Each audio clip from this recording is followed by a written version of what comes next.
কোনো বিবেচনা আছে আপনার যে কি করে বেটা বেটি ঠিক হবে? কোনো ভিত্তিক কোনো পরিস্থিতি নেই আপনার। আল্লাহর নবী মুহাম্মদ সাল্লাল্লাহু আলাইহি সাল্লাম বলেন, মুরু আওলাদাকুম বিসসালাহ ওয়া হুম আবনাউ সাবআ সিনিন ওয়াজরিবহুম আলাইহা ওয়া হুম আশারা সিনিন। তোমার সন্তান সন্ততির বয়স যখন 7 হয়ে যাবে তখন নামাজের কথা বলো। 10 বছর হয়ে যাওয়ার পরেও যদি নামাজ না পড়ে তাহলে তুমি কি করো? বেত্রাঘাত করো, মারো। কয় বছরে নামাজ পড়ার কথা বললো? নামাজ না পড়লে মারার কথা কয় বছর বললো? কজন আছেন এখানে 10 বছরে বেটার নামাজ পড়েনি তো মেরেছি? মুশকিল। কিন্তু হ্যাঁ, এরকম অনেকজন আছেন মসজিদে, এখানে হাত তুলাতে গেলে 2-4 জন তো পাওয়া যাবে যে যারা কি করেছে, বেটা কোচিনে যায়নি আর বেটা এখন 2-এ পড়ে, বেটার বয়স 7-8 হবে, তো কোচিন যায়নি, তো কত যে মেরেছেন? মারেননি? মারতে মারতে বেটাকে স্কুলে রেখে এসছেন, মারেননি? কত মা, কত বাবা, কত গার্জেনকে দেখেছি বেটা স্কুল যাব না বলেছে, ক্যাডবেরি না হতে গেলে আপনি 2টা ক্যাডবেরি পকেটে ভরে দিয়েছেন। বেটা কুড়কুড়ি না হলে স্কুল যাব না বলেছে, বেটার বয়স যখন 8-7, তখন আপনি আপনার বেটাকে 2টা কুড়কুড়ি কিনে প্যাকেটে ভরে দিয়েছেন। আপনার ছেলে বাইনা ধরেছে, মা আজকে যাব না স্কুল, কোনো রকমভাবে বাহানা দিয়েছে, আপনি বেটাকে কোলে নিয়েছেন, আপনার বেটার ব্যাগ আপনি নিজে হাতে নিয়েছেন, 1 পা 2 পা করে কোচিনে আপনি রেখে এসেছেন, বুঝিয়ে রেখে এসেছেন তোর আব্বাকে আনতে পাঠাবো, তোর আব্বাকে থুতে পাঠাবো, তুই আই তোর জন্য অমুক কিনে দেবো, তুই আসিস তোর জন্য এইটা করে দেবো। বেটা কত রকম ভাবে আপনারা সুসজ্জিত ভাবে বেটাকে স্কুল পাঠান, কিন্তু খুব কমই মা বাপ এরকম আছেন এই প্রচেষ্টা বেটাকে মসজিদ আসার জন্য করেছে।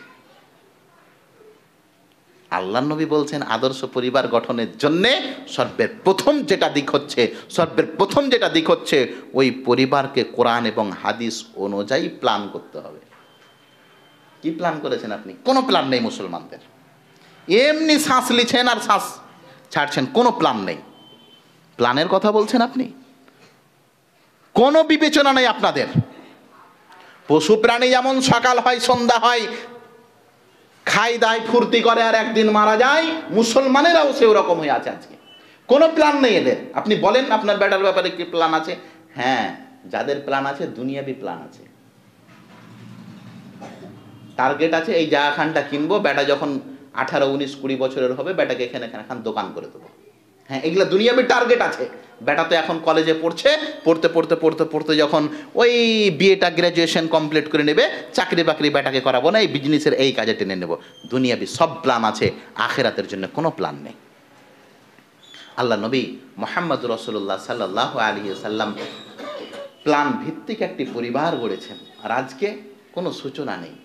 প্রিয় ভাই, আদর্শ পরিবার গঠনের জন্য প্রথম যেটা সূত্র গড়বেন, কোরআন এবং হাদিস কি বলছে, কিভাবে শান্তি আসবে বাড়িতে, এটা প্রথম রাখবেন। আদর্শ পরিবার গঠনের জন্যে, সন্তান প্রতিপালনের জন্যে সর্বের প্রথম যেটা কাজ করবেন তা হচ্ছে একজন সুন্দর দিনদার মা উপহার দেবেন। একজন দিনদার কি করবেন? মা উপহার দেবেন। তো আপনি তো এখন বাপ হয়ে গেছেন, এই খুতবা তো আগে শুনতে হতো, আপনি তো শুনেননি, তাহলে আপনি কি করবেন? আপনার পোতারাকে ভালো মা দেন না গো, দোয়া যাবে না পোতাকে ভালো মা? আপনার পতিনকে ভালো মা দেন না, দোয়া যাবে না? পোতা পতিনকে ভালো মা দোয়া যাবে না? আপনি নাতিনকে ভালো মা দেন না, নাতিনকে ভালো মা দোয়া যাবে না? মৌলভী সাহেব আমি বুঝতে পারিনি, ঠিক আছে আপনার কথাটা বাদ দিলাম, এখন তো আপনি বুঝতে পেরেছেন।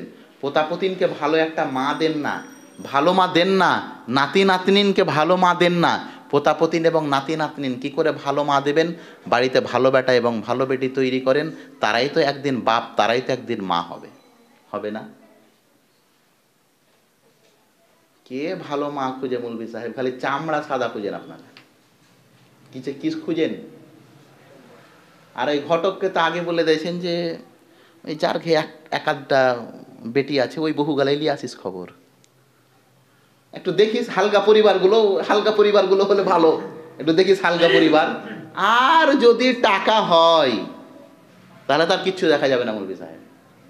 হ্যাঁ গো, আপনি যেটাকে বহু করে বাড়ি নিয়ে এলেন আপনার বেটার জন্যে, এমন কোনো পাড়াতে ছেলের মোবাইলে নেই এমন কোনো পাড়ার ছেলের মোবাইল নেই যে তো আপনার বহুটার ছবি নেই। মৌলভী সাহেব বিহাইয়ের যে 3 তলা বাড়ি আছে একখানটা। অধিকাংশ পরিবারগুলি ধ্বংস হচ্ছে মা বাবার জন্যে। কি মা দিয়েছেন? যেই মা আপনার ছেলেকে, যে আপনার সন্তান সন্ততিকে একটি আদর্শ পরিবারের গঠনের জন্য কোনো বিবেচনা নেই। দেখতে গেলে মানে অপ্রয়োজনীয় প্রশ্ন করেন আপনারা। আল্লাহ নবী মুহাম্মদ সাল্লাল্লাহু আলাইহি সাল্লাম বলেন, মহিলাদেরকে বিবাহ করা হয় 4টি জিনিস দেখে। তুনকাহুল মারআহ লে আরবা, মহিলাদের বিবাহ করা হয় 4টি জিনিস দেখে। লে মালেহা, বিহাই কত বড় লোক আছে। ওয়ালে জিমালেহা, বেটার বহু দেখতে সুন্দর কি ভালো কি বন্ধ। ওয়ালে দিনেহা, ওয়ালে হাসাবেহা, বংশ বলি ভালো কি ভালো নয়। ওয়ালে দিনেহা, শেষখানে একটু একটু দেখে দিন ধর্ম আছে কি নেই। আল্লাহ নবী বললেন না 4টা দেখিয়েন, আপনি ফের বলিয়েন না যে 4টা দেখতে বলেছে মৌলভী সাহেব। না, আল্লাহ নবী বললেন মানুষদের স্বভাব এটা, ব্যবহার এটা, মানুষদের চরিত্র বিয়ে করতে গিয়ে 4টা জিনিস দেখে। প্রথম কি? টাকা পয়সা দেখে, সুন্দর আছে কিনা দেখে, বংশ বলি কার বেটি দেখে, শেষখানে দেখে দিন ধর্ম। আল্লাহ নবী বললেন লোকেরা 4টা দেখে, তুমি 4টা দেখো না, তুমি একটা দেখো। কোনটা? শেষ কাটটা। দিনদারিতা দেখুন। রূপ নিয়ে কি করবেন? বয়স যখন 40, কিসের টিয়ার মতন চেহারা আর কিসের বগলার মতন চেহারা, 50 বছরে আর ওটা বোঝা যায় না। টাকা নিয়ে কি করবেন? মনে রাখবেন, টাকা দিয়ে সমাজের মধ্যে নারী কিনে পাওয়া যায়, কিন্তু টাকা দিয়ে কোনোদিন ইজ্জত কিনে পাওয়া যায় না। আপনার সম্মুখীন মাথা তো ঝুলিয়ে দেবে, আপনি নেতা মন্ত্রী অনেক টাকার মালিক, পিঠ পিছে দেখবেন আপনারই দুর্নাম করবে। এর জন্য টাকা নয়, বিবাহ যখন ছেলের দিবেন 4টা জিনিস দেখা নয়। আল্লাহ নবী বলছেন মানুষেরা 4টা জিনিস দেখে, তোমরা 4টা জিনিস দেখো না। তোমরা কটা জিনিস দেখবে? তোমরা 2টা জিনিস দেখো। আল্লাহ নবী মুহাম্মদ সাল্লাল্লাহু আলাইহি সাল্লাম বলছেন তুমি যদি এটা না করো তাহলে কি হবে? দুনিয়াতে বিপর্যয় নেমে আসবে।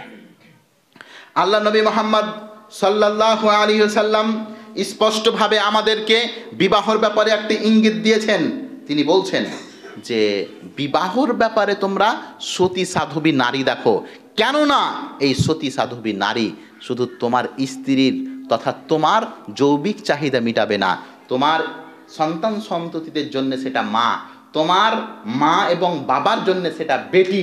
একটি আদর্শ পরিবার গঠনের জন্য সর্বের প্রথম যেটা পরিবারের প্রয়োজন সেটা হচ্ছে একজন দক্ষ হেল ধরার লোক দেবেন। হেল ধরা, হেল ধরা বুঝেন?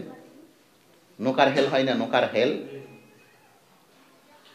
নৌকা উজানে নিবেন মানে ভাটিতে নিবেন না ডেওরে নিবেন, জোয়ারে নিবেন না ভাটাতে নিবেন, এটা নির্ভর করে কার উপরে?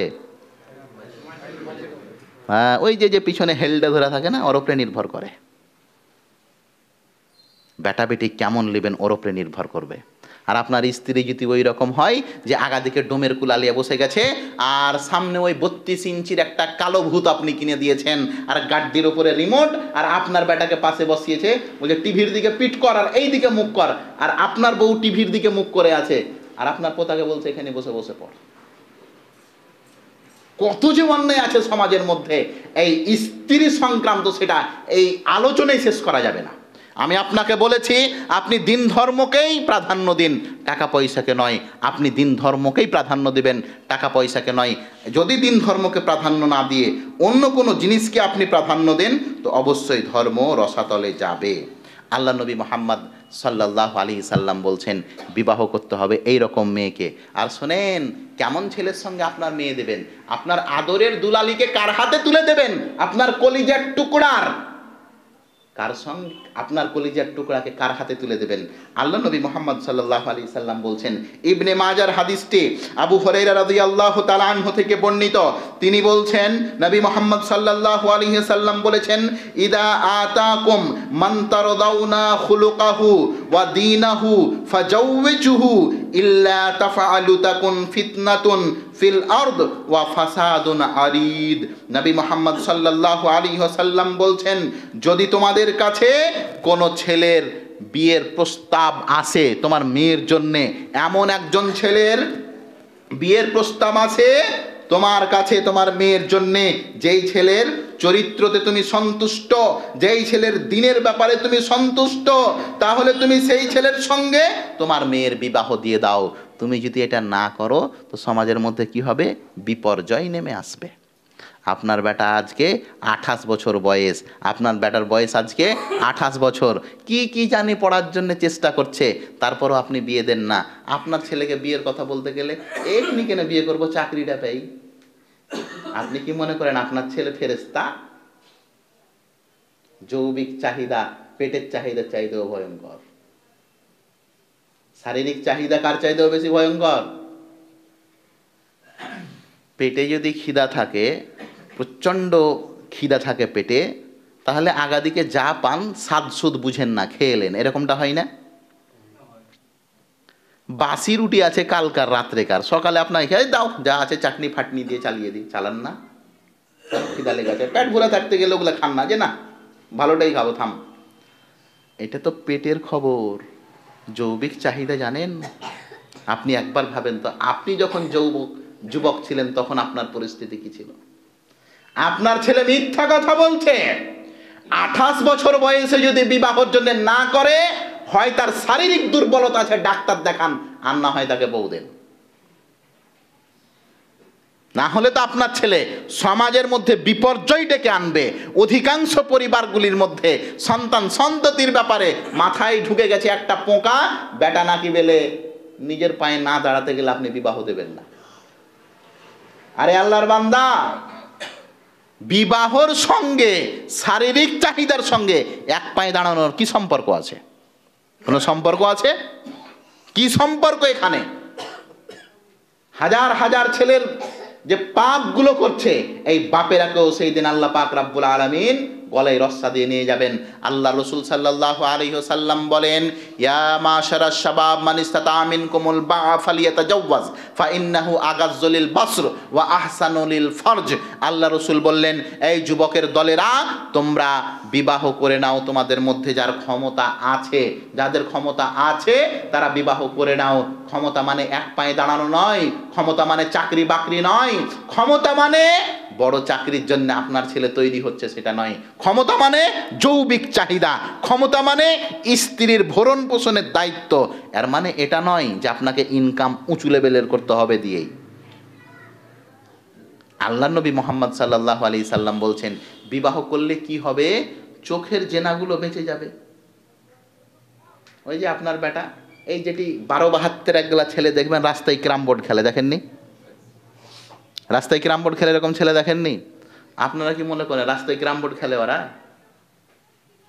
ও রাস্তায় বিটি ছেলে দেখতে যাবে, দেখার জন্য ক্যারাম বোর্ড একটা বাহানা।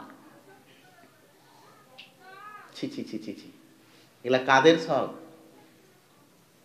অধিকাংশ পরিবারগুলি যেগুলো তৈরি হচ্ছে, যুবকদের তো কিছুই নেই, কিসের তরুণেরা? এগুলোকে দিয়ে আদর্শ পরিবার গঠন হবে? এদেরকে নিয়ে তৈরি হবে সেই সমাজ, যেই সমাজের স্বপ্ন আল্লাহ রাসূল মক্কাতে দেখেছিলেন। এই যেই সমাজের চরিত্র এবং ব্যবহার নিয়ে নবী মুহাম্মদ সাল্লাল্লাহু আলাইহি সাল্লাম সারা জীবন কাটিয়ে দিলেন, সেই সমাজের মধ্যে এইরকম পরিস্থিতি হয়ে আছে। বেনামাজি ছেলে পিলে আজকে জন্ম হচ্ছে। জন্ম দিচ্ছেন না বেনামাজি? শোনেন একটি ঘটনা শোনেন, নামাজ কি জিনিস। আবু দাউদের রিওয়ায়াত এটি। আল্লাহর নবী একটি যুদ্ধ সেরে মদিনা আসছিলেন। আল্লাহর নবী একটি যুদ্ধ সেরে কোথায় আসছিলেন? মদিনা। আবু দাউদ 198 নম্বর হাদিস আবু দাউদের। আল্লাহর নবী একটি যুদ্ধ সেরে বাড়ি আসছিলেন। বাড়ি আসতে আস্তে আস্তে আস্তে একটি জায়গায় আল্লাহর নবী একটু বিশ্রাম নেবেন, এলে খেস্তে গেছেন আল্লাহর নবী। পুরো সৈন্য সামন্ত আছে তিনার সঙ্গে। আল্লাহর নবী সাহাবায়ে কেরামদেরকে বলেন, এই এখানে একটু সবাই দাঁড়িয়ে যাও, আমরা এখানে একটু বিশ্রাম নেব, আবার সকালে ফজরের সময় আবার আমাদের কাফেলা চলতে লাগবে। আল্লাহর নবীর আদেশে সমস্ত সাহাবায়ে কেরাম সেখানে দাঁড়িয়ে গেলেন, বিশ্রামের জন্য প্রস্তুতি নিলেন। প্রিয় ভাই, নামাজকে কত ছোটভাবে দেখছেন দেখুন।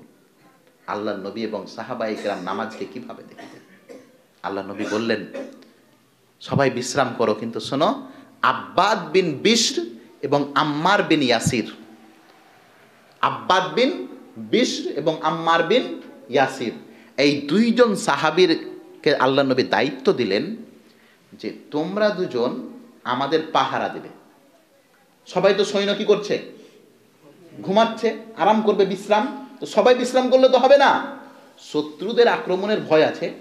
তো তোমরা দুজন আমাদের পাহারা দেবে রাত্রিবেলায়, আমরা বিশ্রাম করব।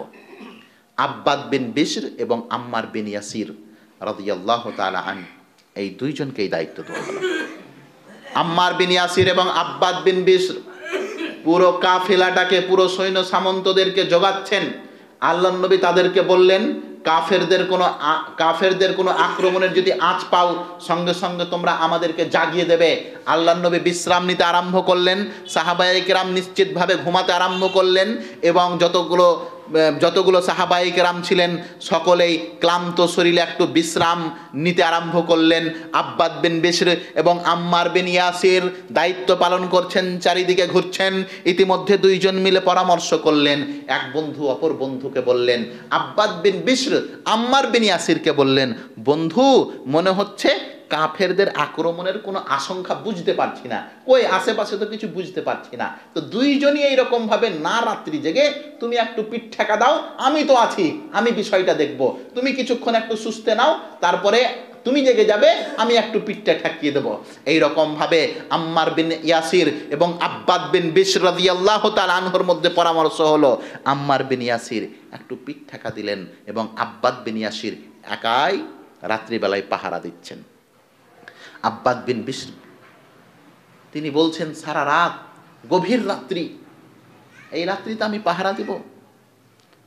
শত্রুদের তো আক্রমণ বুঝতে পারছি না, শত্রুরা যে আমাদের উপরে আক্রমণ করবে এই ভয় আমার নেই, এই আশঙ্কাও করছি না, কই শত্রুদের কিছু বোঝা যাচ্ছে না।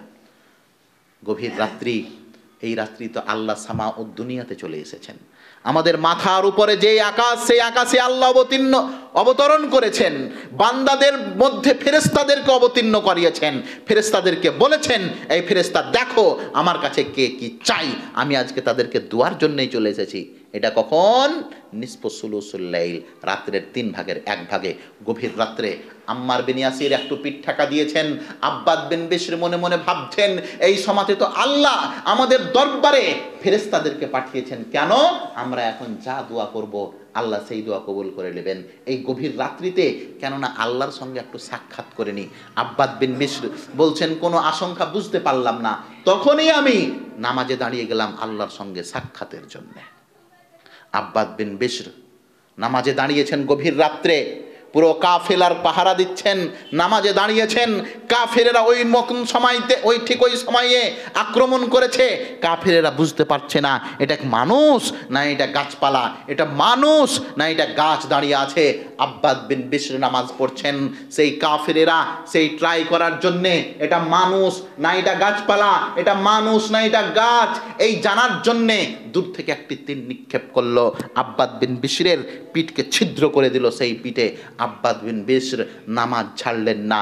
কাফেরেরা আবার টের পেল না এটা মানুষ না এটা গাছ, এটা মানুষ না এটা গাছ।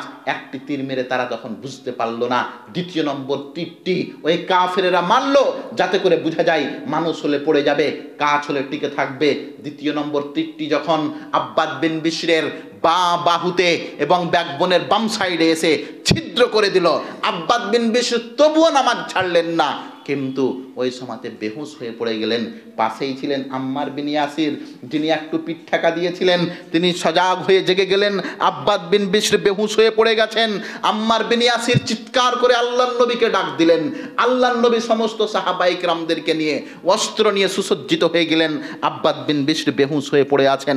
আল্লাহর নবী এসে ঘটনা শুনলেন, আব্বাদ বিন বিশরকে বলছেন, আব্বাদ বিন বিশর এই অবস্থা কেন? আমি তো বলেছিলাম যে কিছু হতে গেলেই আমাকে ডাক দেবে, তো তোমার পিঠে দুইটি তীর কি করে আঘাত হলো, দুইটি তীর কি করে নিক্ষেপ হলো? একটা তীর যখন পড়েছিল তখনই তুমি আমাদেরকে ডাকতে পারতে, 2টা তীর তোমার পিঠে কি করে নিক্ষেপ হলো? হে প্রিয় ভাই, যারা আজকে নামাজবিহীন জীবন যাপন করছেন কি মূল্য দেবেন? আব্বাদ বিন বিশরের ভাষাটা দেখেন, একজন মুসলমান নামাজকে কত ভালোবাসে, ওই মুসলমানের মুখের ভাষাটা দেখেন। আব্বাদ বিন বিশর আল্লাহর নবীকে বলছেন, কুনতু কারাতু হাদিহি সূরা। হে আল্লাহর নবী, ওই নামাজে এমন আমি একটা তৃপ্তি পাচ্ছিলাম, ওই গভীর রাত্রের নামাজে এমন একটা মজা পাচ্ছিলাম, ওই গভীর রাত্রের নামাজে এমন একটা স্বাদ পাচ্ছিলাম, ওই গভীর রাত্রের নামাজে আমার অন্তর এমনভাবে লাগাও হয়ে গেছিল, আমি যখন দাঁড়িয়েছিলাম তখন আল্লাহর সম্মুখীন মনে হচ্ছে দাঁড়িয়ে আছি। কাফের যখন আমাকে প্রথম তীর মারে, হে আল্লাহর নবী, আমি এমনটা নয় যে বুঝতে পারিনি, আমি এমনটা নয় যে টের পাইনি, আল্লাহর নবী আমি টের পেয়েছি। কিন্তু রবের সাক্ষাৎ, রবের সঙ্গে মোলাকাত, রব যে আমাকে যেই প্রশান্তি দিয়েছিল নামাজে, এই প্রশান্তিটা বেশি মজাদার ওই আঘাতের চাইতে। হে আল্লাহর নবী, আমি চাইছিলাম না যে নামাজ ত্যাগ করব, কাফেরেরা আর একটা তীর মারল, তারপরেও নামাজের মধ্যে যে শান্তি আমি পাচ্ছিলাম, তীরের আঘাতে আমাকে সেটা ব্যাকুল করতে পারেনি। কিন্তু হে আল্লাহর নবী, কি করব, দাঁড়িয়ে থাকতে পারলাম না, শরীর বেহুশ হয়ে গেল। এর মানে অন্তর চাইছিল না নামাজ ছাড়তে, কিন্তু শরীর নামাজ ছেড়ে দিয়েছে। আল্লাহর নবী, আমি তখন বেহুশ হয়ে পড়ে